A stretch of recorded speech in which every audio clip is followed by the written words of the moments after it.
your brief, these other people in the industry, I don't hear their voices in this space yet. So if you're really interested in those voices there, you have to kind of pull those voices into play. The noun defining, that starts to be a network, online network, meetings at various schools, right? It starts to expand essentially how you create community or how you create those links.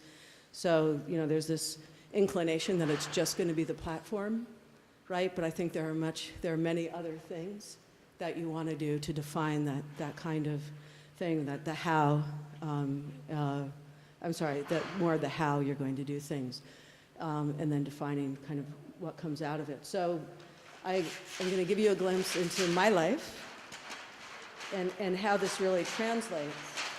Okay, so and how it becomes a fractal. My job, basically, what I'm trying to do is make Pratt a leader in sustainability and collaboration. That's what I'm hired to do, right? And it's make Pratt a leader, right? So that fits into that format. How am I doing it?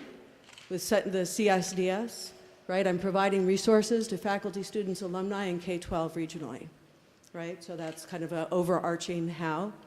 The incubator, turning designers into design engineers, design entrepreneurs. PALS, create a replicable infrastructure for peer-to-peer collaboration across institutions. So clear, just, right?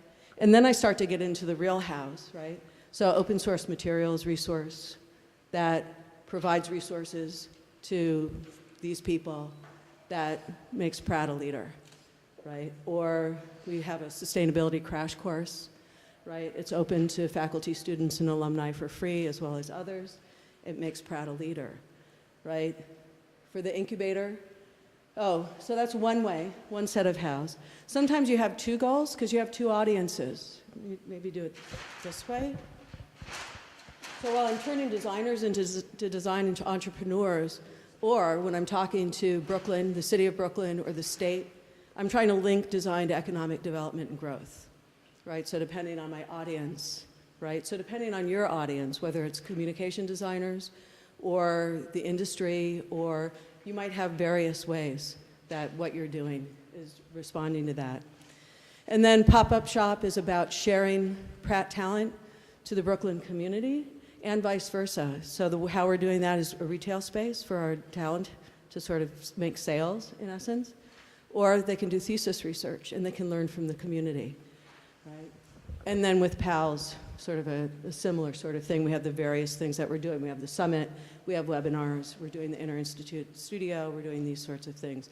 And I think what happens then is anytime I go in at any point, I can understand how it's living up to the ultimate thing that we're trying to do. And I can make it's just really easy.